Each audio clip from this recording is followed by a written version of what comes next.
Hey viewers, my name's Cara. Welcome to Vlogstice Day 3, which is the 5th of December. Before we get started here, I have a little bonus activity, but first I have to cut to a clip I recorded yesterday.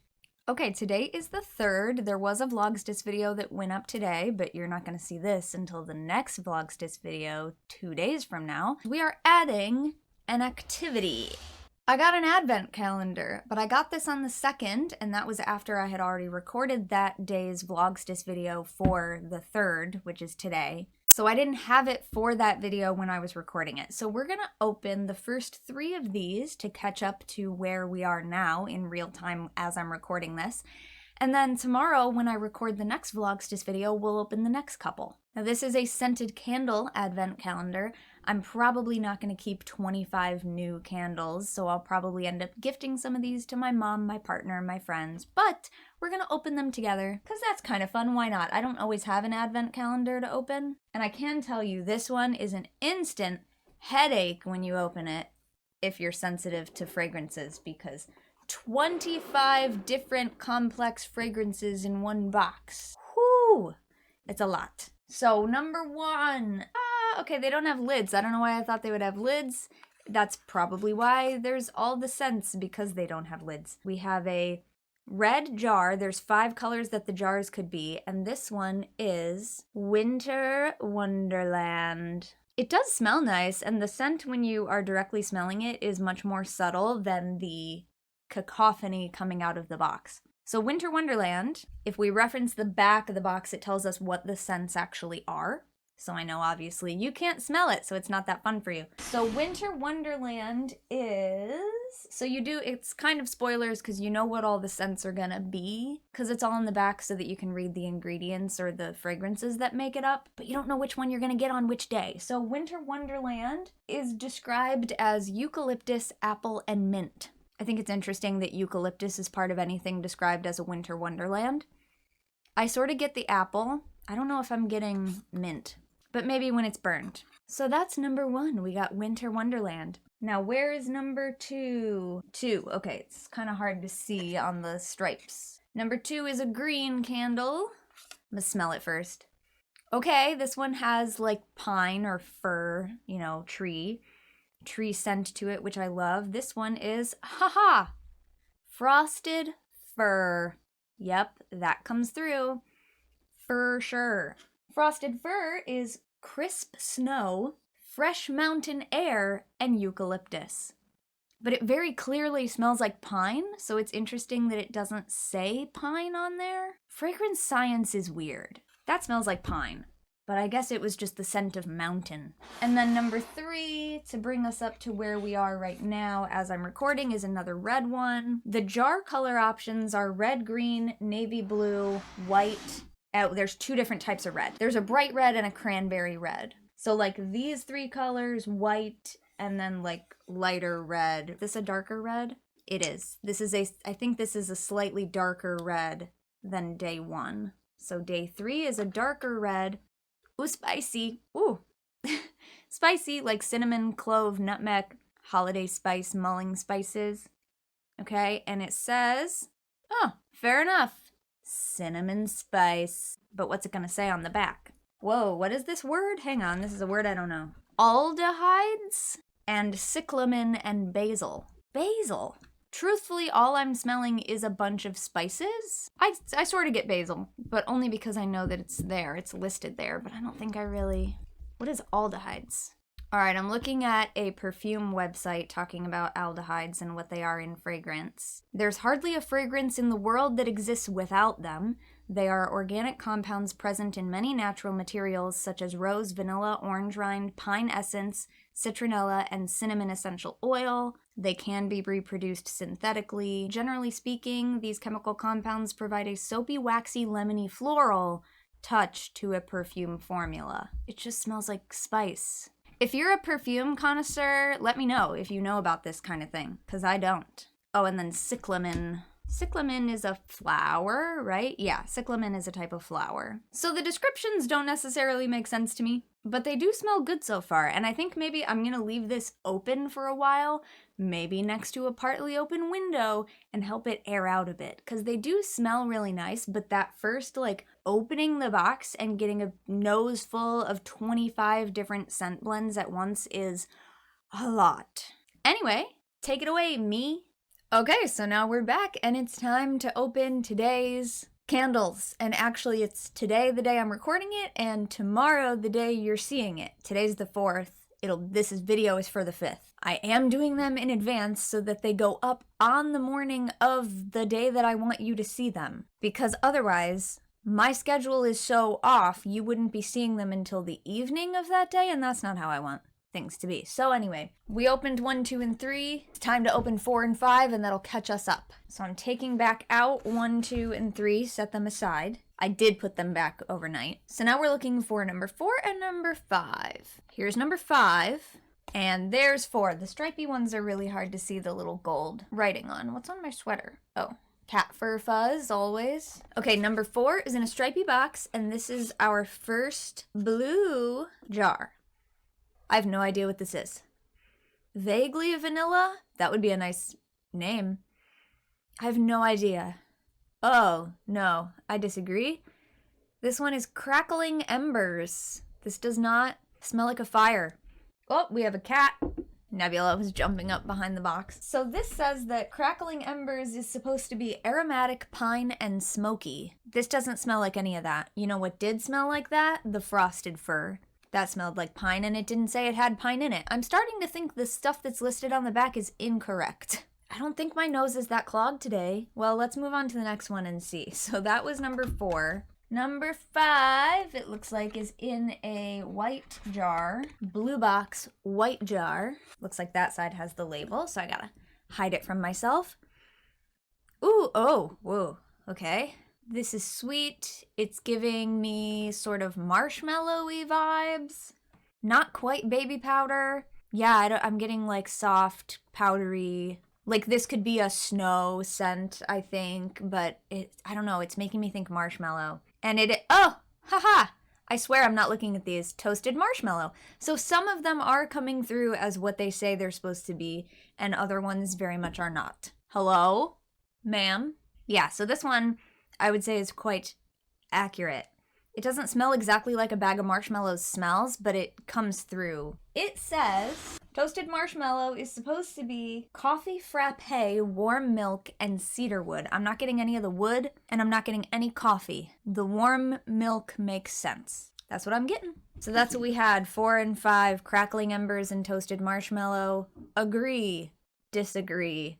It smells good, but it doesn't smell like a fire in any way, and it doesn't smell like what it describes it as smelling like. Benefit of the doubt, maybe they smell different when you're burning them. I am just smelling the wax itself. But now we've had one of each color, so I imagine it'll go more or less in that order. We'll have another one of each color between day 6 and 10, so you'll end up with 5 of each of the 5 colors by the end of the 25. But okay, let's continue with the rest of the video. So today I want to talk about something that I've definitely talked about before, here and there, but again, it's nice to just revisit thoughts or collect them in a video that is specifically about that. So what I wrote down on my note is solitary community covens. And that's not a whole phrase, that's like solitary, comma, community, comma, or slash coven. So my thoughts about those things. In my director's commentary video, going back over my Finding Wicca vlog, I talked about how at the time, 16 years ago, I identified as a solitary, eclectic Wiccan witch, and then how that kind of changed over time. Obviously, I do a lot more now in community and with groups, but I wanted to talk about how solitary and community practice are not mutually exclusive. You aren't just one or the other, you're often doing both. If you're doing community work, you're also doing solitary work. And then I want to talk about what I see as the difference between communities and covens or circles and those other types of words. Again, I've definitely talked about this before, so some of you who might have seen every video I've ever posted, you might be familiar with some of what I'm going to say. So just pop it on in the background while you're doing something else. But those of you who may have missed those other videos, here it goes. So firstly, when I was a beginning witch about 20-ish years ago, it's more than 20 years now, I sort of did see these things as different categories of witch. Like, you are either a solitary, meaning that you don't have any group to practice with, or you are in a coven, or you're in some kind of tradition. And I also sort of conflated those things, that if you were part of a tradition, you were necessarily in a coven, because I saw that as the general unit of how people work together in a tradition context. Now, 20 years into my practice and 10 years into being part of a tradition, Reclaiming, that does things a little differently, I know that none of those things are really the case anymore. And even traditional lineaged coven members have also talked about the fact that you're not just in a coven or a solitary. There is nuance in all of this, there are situations. So, for example, someone might be initiated into a traditional lineaged situation. They may have worked in covens in the past, but now maybe have moved away, or their life situation has changed in whatever other way that means that they are no longer working in that coven. So currently they may be working as a solitary, but they have been initiated into a tradition and have worked in that capacity before. Or you might have somebody who is actively working in a coven or similar based situation, but folks who are in those types of groups are also expected to do a lot of work on their own. Your entire practice is not only when you get together with those people to do things together, you often also have a personal practice. So this goes back to my previous Vlogstice video. I talked a lot about my personal practice and what I do for that, or what I'm trying to build for that as a daily practice. That definitely is not the depth and breadth of my personal practice, right? My personal practice refers to everything that I personally do as a witch. What I was talking about in that last video was really how I'm developing a personal daily practice and how I add or remove things from it as I figure out what I have capacity for. But yeah, so if you're in something like a coven, you're still expected to also have a personal practice and do things on your own. This is one thing that I've heard a lot of people say over the years, not as much recently, but that's also because I've been talking to fewer people at just like general, broadly pagan public events in my area recently. But I used to, go to Pagan Pride and speak at these events and workshops more often. So I did regularly over years hear a lot of people say that they didn't want to be part of a coven or any other type of group, community situation, because they thought that that meant they would have to give up their personal beliefs and practices in order to meld with the group mind or what the tradition believes. And this goes back to stuff that I was talking about in my Finding Wicca Director's Commentary update video, that this is a view that I think comes from people's upbringing, that if you have a history of having been told to believe something that you just don't believe, or that, people have tried to force you into a belief system, perhaps. If you have been part of groups before that have tried to force you into that box, or you expect that that is just how religion works, this is just taking that mindset and applying it to paganism and witchcraft, that you think, oh, if I join a specific group within this, it's going to be just like that. They're going to try to force me into what this group believes and what this tradition believes in the same way, and therefore I'm going to avoid that and I'm not going to be part of that. And so what I would say is the same thing that I thought for myself around moving away from the religious background that I had and that my family and my relatives had, turning towards something that I already believed. This would be the same thing. I would say, and I have always said this, that I do not think that it is worth it to just join any old tradition, just join any old coven just for the sake of joining it. However, there's a caveat to that. If what you really want is to learn in a structured group environment and that's the only thing available to you at the time, that might be your entire reason for doing it. And so doing that might get you the experience that you want, even if the specific beliefs and practices are not fully vibing for you. If what you're there for is the experience of working with other people, figuring out how that works, you might get that out of just doing that, okay? But other than that, if you have a pretty specific set of beliefs and things that you want to be doing, maybe you already have personal practices that you want to be able to keep doing, I would not advise you to just go join whatever tradition is closest in your neighborhood if they don't vibe with that, just for the sake of saying that you're in one. I've always thought that you may as well stay solitary and do your own thing if that's the case.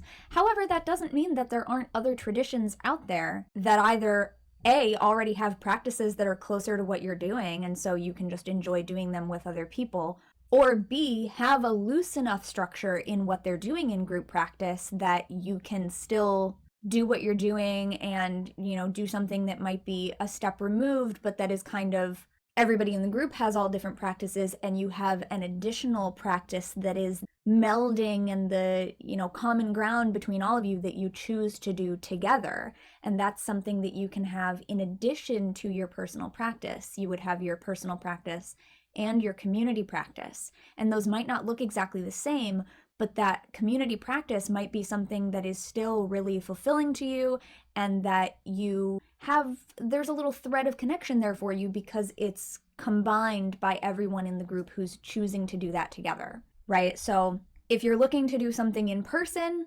obviously, we're more limited by what is actually available in our area. You might really vibe with what you've read about a certain tradition of witchcraft or paganism more broadly, but there's no group in your area that you could reasonably travel to be part of in person. So that might be a limitation. And that's where you would have to decide, is what you really want to go and have a group and have that group experience, even if the tradition isn't exactly what you're looking for, or are you going to seek out that exact thing in another way, even if it's getting in touch online and not having the in-person connection just yet, or not in the same way, or on the same schedule that you thought you might? So I grew up in an area where it's very rural. There were definitely other pagans and witches, but there were not a lot of actively operating covens, and the ones that were not necessarily seeking new students at the time that I would have been looking.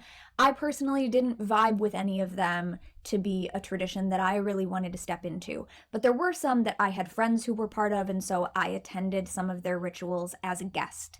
Sometimes you can do that too. If you know somebody who's part of it, you don't necessarily have to be an initiate or a student of it to be invited to a community ritual as a guest. So I've done some of those things, and that was fun, but I did learn through those experiences that, okay, this tradition isn't necessarily what I'm going for. But again, I could have made a different choice based on just wanting to have more experience in a group. I didn't, but I also had a lot of community in other ways, so I didn't feel that I needed that at the time. And when I found Reclaiming, it made more sense for me and how I wanted to operate, and I will do a separate video about my Reclaiming origin story. A few of you said that you would like to have that. Of course, I was going to do it at some point anyway, but knowing that people want to hear it, I'll probably just do it a bit sooner. So I won't go all into that and kind of like what brought me there in that whole story, but there's plenty of people who learn about Reclaiming and go, nope, that's not for me. That's not how I want my community to operate. I don't want to sit in that many meetings and do consensus process, right? Like, it's not for everybody. So it really is about just kind of finding the thing that excites you, that you're like ready, willing, and eager to step into. And for me, so far, that's been Reclaiming. And I have really personally enjoyed the experience of having community in that way and having more group practice in that way. And I started a group in my local area where there wasn't any presence of Reclaiming Tradition at the time. I found out through asking a bunch of contacts that I knew, people in the area, that there used to be a Reclaiming community in my area years ago, but most of the people who were part of that small group had moved away and they were no longer in the area. And so there was only one person left in the area who had previously been operating in a Reclaiming style way. And so there wasn't an active group anymore. So they have not joined the group that I have started now, but they were very excited to hear that there were now more people in the area who were interested in this, and they were glad to hear that it was being revived, but they had since moved on and, they have a different practice now too. So people might come and go from different traditions. It might not be something that you stick with forever, but it's, something that you're willing to step into and be in community at that time and in that place. But anyway, for me, so I had that group for about a year when I was still living in that area. And then, as some of you know from following the channel, I had to move across the country to go live with my mom for what ended up being 2 years. I thought it was only going to be a few months. So I had gone from finally having this community and group to practice with in my area that I could see regularly, like on a monthly basis, if not more often, which I had never had before. And then after about a year, I went back to not being in the same place as them, and we could continue to do things together online, but I essentially felt like I was back to being a solitary practitioner for the most part. Most of my stuff was done by myself, and the rest of what I did was only online, which is how my community had basically always been before that point as well. So it was this very interesting experience in 2023 for me, going back to feeling like mainly a solitary again, even though, like I said, there's always solitary and personal practice in addition to having a community practice. But it was like, oh, I don't have that group practice in the same way now that I just got to enjoy for a year. Now I'm back to doing this other method that I am very familiar with, that I've always had. But now I have so much other knowledge and experience from working in these different ways and in this different tradition that I can now bring into how I approach this solitary practice and also the online group practice. It's also on my list for Vlogstice to talk more about the Elements of Magic introductory reclaiming class, because I'm planning on teaching an online one in 2026. So any of you who are curious to do that type of thing and specifically would like to do it with me online, there will be at least one opportunity to do that in 2026. I don't have it exactly scheduled yet, but I think it would also be nice to have that information in its own video. But we do a lot of classes online, so I'm very familiar with doing magical work online, ritual online, and there are a lot of people out there who are not into it, who think that it doesn't work, or just know that it doesn't work for them, right? Because there's thinking that it objectively doesn't work, can't work, will never work, and then there's just knowing that something doesn't work for you. And something not working for you is totally valid, but anybody who thinks that it can't work, will never work, incorrect, because it does work very well for many people. And for some people, it's the only way they get to experience community magic and ritual. And for some people, it's more difficult to do things online for various reasons. So I think it's very important that we have both of those options available for folks, and then some people can do both, or some people can do whichever one. Suffice it to say, I'm quite used to doing things online, and now I had been able to return to that only having group online with a new set of skills and more years of experience doing that in a different context. But then there's the community and circle and coven aspect. And I see that I'm losing light in the room, and I forgot to put on my other light there. That'll help. So I use these words very specifically. I choose my words carefully, and I call things what I call them for a reason. The way that I use these terms does not necessarily match how other people use them. So here's what I mean. When I think of a coven, and when I talk about a coven, I am thinking about a committed group of people. Usually this refers to a lineaged initiatory tradition, but not always. But that it is a group of witches who are committing to working together on a regular basis for a specific amount of time. Maybe it's an indefinite amount of time at the onset, right? But sometimes they form just for a year and a day, and then at the end of that year and a day, everybody gets to reevaluate. Did we like this? Do we want to keep going? Do we want to do it for another year? Or are we done, right? Or you might have one that forms for for the next 3 months, we're going to work together once a week doing this particular magic, that kind of thing. I know a lot of people in Reclaiming who use the term coven for those sorts of temporary working groups. I don't personally do that, but it has become part of how I think of that word. But mostly, the thing that sets it apart for me is that it is a specific group of people who have opted into and committed to showing up together on a specifically regularly scheduled basis. And that it is a commitment, that it is something that people are going to prioritize, they are going to show up for those things. Life happens, emergencies happen, sometimes people miss meetings, we get that, but that it is a priority. They have committed to showing up to that thing. There is maybe a vow involved. There is an agreement involved, if not an initiation. But there is an agreed intention to we are showing up for this work. This is the group that's doing it. And it is usually, in my mind, this word refers to a closed group, meaning that once the membership is decided, that is the membership. Nobody else is going to join unless that whole group has a meeting about it and agrees, comes to consensus that somebody else is going to join, and that there is a process around how that person would join, and then they are now part of that agreed upon group, right?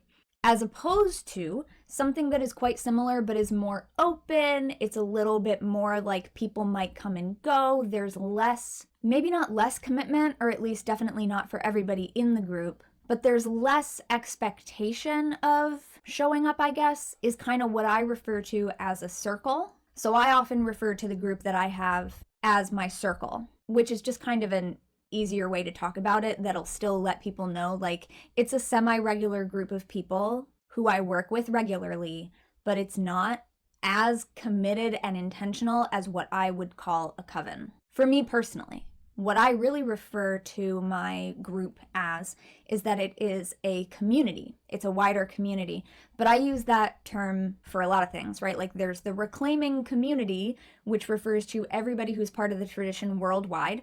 There's my regional community, or there's, the community around different camps and events, or there's my local community. So community is a pretty broad term, and I have to be a little more specific about which community I'm talking about, which community. Whereas when I say my circle, that's the people that I'm regularly working with. But with that group, it is a little bit more flexible in that there's a bunch of people who are part of the community, and they may or may not show up to the rituals, to the events.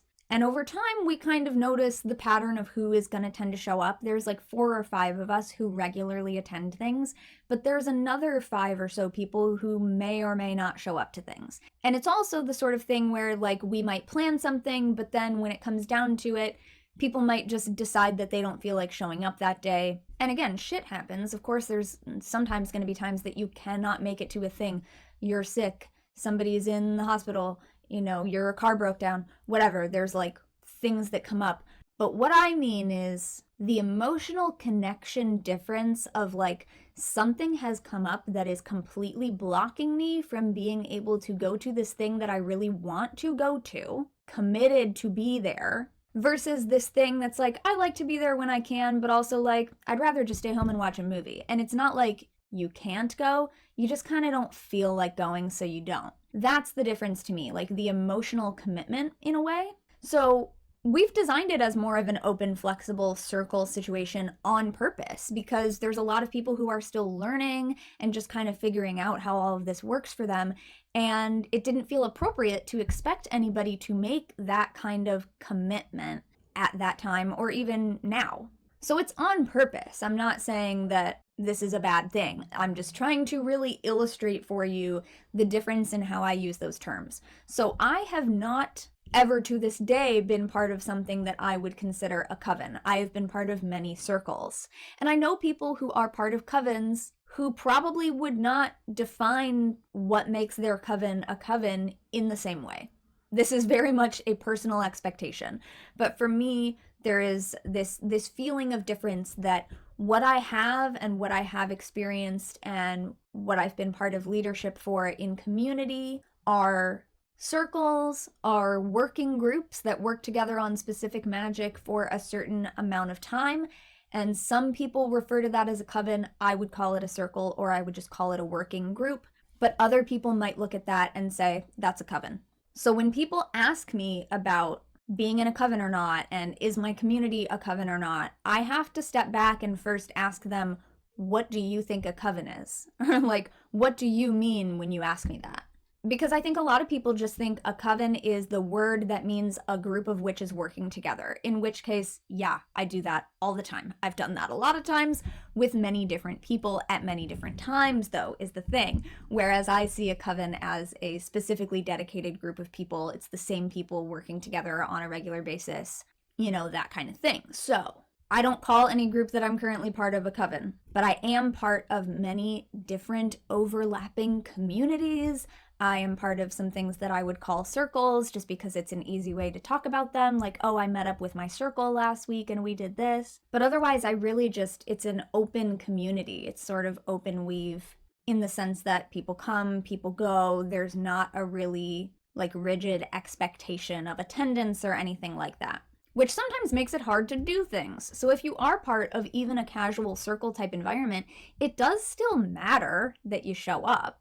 You still need people to do the work and do the planning, especially in a tradition like Reclaiming where we rotate leadership and work cooperatively. It's not just up to one person to do it all the time, or two people to do it all the time. Other traditions, you might have the people who are the leaders and they are going to plan the things and everybody else just shows up and they've done all the preparation work, they do most of the making the thing happen, and you are there as a participant and to have your personal experiences out of it, which is also great. It just works differently. In my group, I had to be the person starting things out because I had the most experience in the tradition, and we have a process of like bringing people through the classes and getting them trained and skilled up to do the various other things.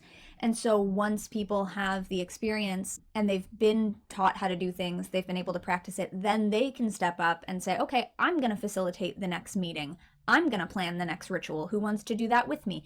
And so there do have to be a number of people showing up to do the things that need done. So I'm not saying that like people never show up and that's the difference. It's just a looser, more relaxed vibe. There's less expectation than what, in my mind, I would want if a few of us decided, for example, to form a coven out of the community, which other people have done. I know that there are people within Reclaiming who do have covens, as well as participating in their wider communities. If I were to form a coven with any of those people, that is the difference that I would be expecting. So anyway, I think I've given you enough examples to sort of understand where I'm coming from and the way that I use these different terms. And so that's why you hear me say community all the time, and occasionally you hear me say circle. And you never hear me say coven unless I'm talking about covens in this type of pontificating way. But I'm never referring to my coven. And that's not because my coven is so secret that I don't speak of it. It's because I use that term very specifically, and I don't use it to refer to anything that I currently do.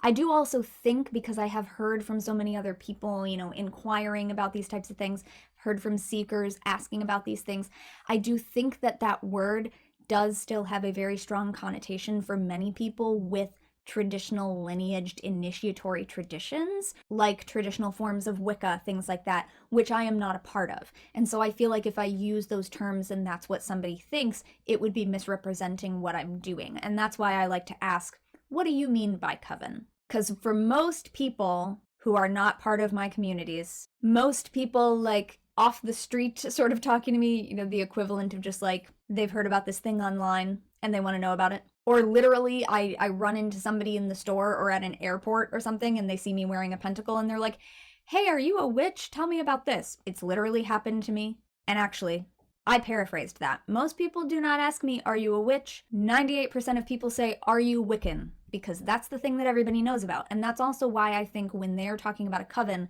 they are thinking of the traditional Wiccan form of what that might mean, what they think that might mean, right? So I'm kind of coming at it with that in mind. It seems that most people who approach me about this topic are either thinking of the traditional initiatory, going through a specific ritual to join the thing type of coven, or they're the person who just thinks, I thought that was just what a group of witches is called. It's like these two extremes. And as with most things, the truth and the reality is all of this stuff all throughout and in the middle. There are some people out there who will call any space that witches show up in a coven. They're using it kind of like how you would say a gaggle of geese, a school of fish, a parliament of owls, right? So like if you walk into, if you walk into like a metaphysical shop, a witchy shop, if you will, and there's just like a bunch of people in there, some people use this word in the way that they would look at that and go, oh, look, a coven of witches.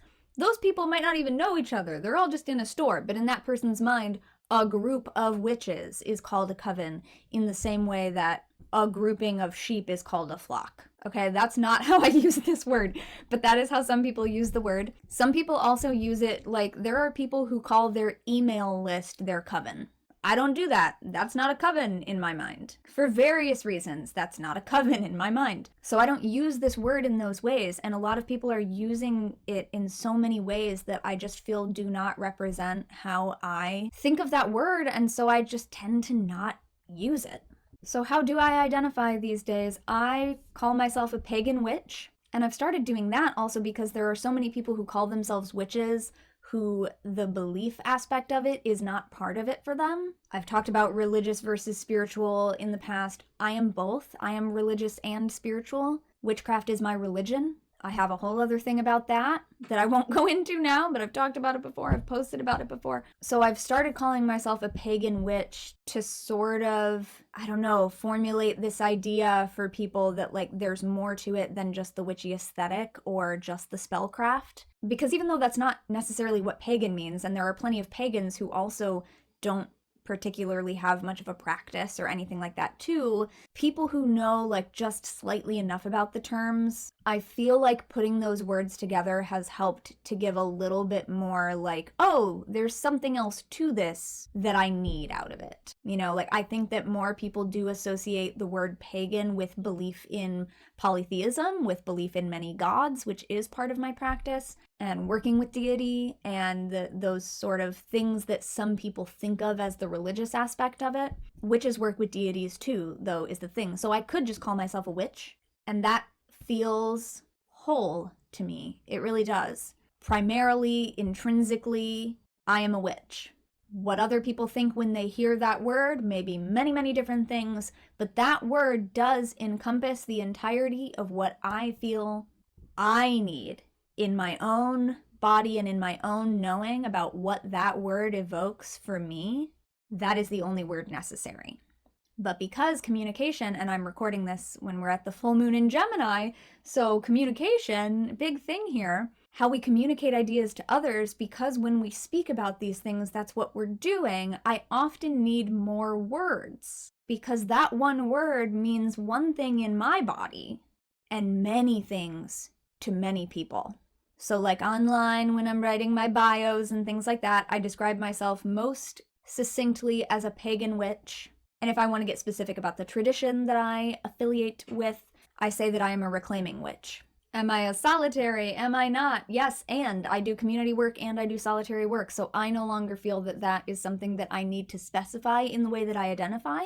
But it was important to me 16 years ago because I thought it was the best way to explain that I was not part of an initiatory tradition. Because I thought there were basically these two ways of being. And again, this is kind of why I said in that video that I think of this more as like the way I now talk about queer identity and like non-binariness of it all, is that like it's not these two ways of being. There's a whole spectrum of ways to be a pagan, a witch, in community, working solitarily or not, working with just a working partner or a small group or a whole group of 50 witches at a time at camp, or more than that, hundreds of people, you know, whatever the case may be. At the beginning of my practice, I had this very limited either or binary view, and now there is all of this beyond the binary, the full spectrum. So that's kind of what I was talking about in the director's commentary as well. Any of those places where I used to think it was either this or that. And maybe I'm still kind of doing that with how I think of the word coven. Maybe I have just not yet begun to see the full spectrum of what the word coven can mean. For now, I like using other words, but that might not be true forever. So we're going to check this topic off the list. And before I fully wrap up here, I do want to remind you, I have a new website, caramiawitch.com. It's new as of 2025. You can find a bunch of fun stuff on there. I'm going to put information there when I am doing online classes, workshops, anything like that. My tarot and oracle readings are available on there. You can read about my whole philosophy of how I approach cartomancy, and then you actually get a reading through my Ko-fi shop.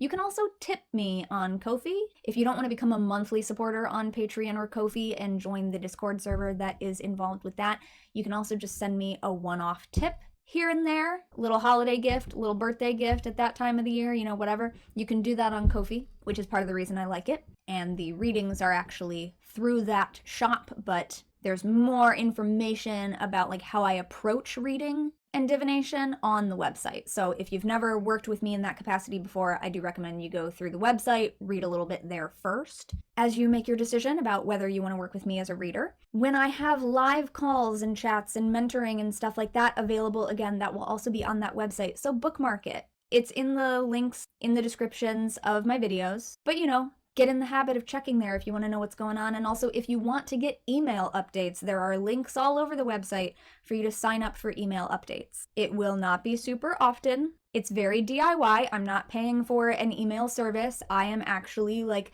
typing all of this up and saving it as a PDF and copying it into the email and, you know, all of that. So it's not fancy. I mean, it's kind of fancy, but it's DIY fancy. It's me putting a lot of love into it fancy, but it's not like automated system fancy. I will be sending out an email this month, closer to the winter solstice, so if you want to get that email, get on the list. Because it's not fancy or automated, you will not get an initial email saying that you're on the list, but when you fill out the form, there's a confirmation that like your form has been received. That's your confirmation, you're on the list. But because I'm doing it by hand, I am not individually emailing everyone as they join to let them know that I've got it. Like, I've got it. So you're gonna get the emails.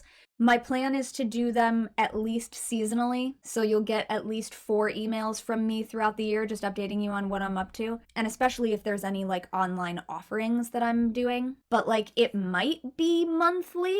If I'm feeling up for it and I actually have stuff to tell you about every month, it might be monthly. It will not be weekly, it will not be daily. So don't worry about that. It might be slightly more often if I have something going on that has a deadline that I'm promoting or something like that, but otherwise, not going to be super often. I'm not going to spam you. You can also subscribe here to get notifications, and you can also follow on Patreon or Ko-fi without having to sign up for anything. You can just follow to receive notifications when I post things publicly there too. So up to you. There's options, but that is all I have for you for now. So thank you very much for watching and or listening to this video. I will see you next time, and until then, don't forget to be awesome, blessed be, and goodbye. Happy Vlogstice!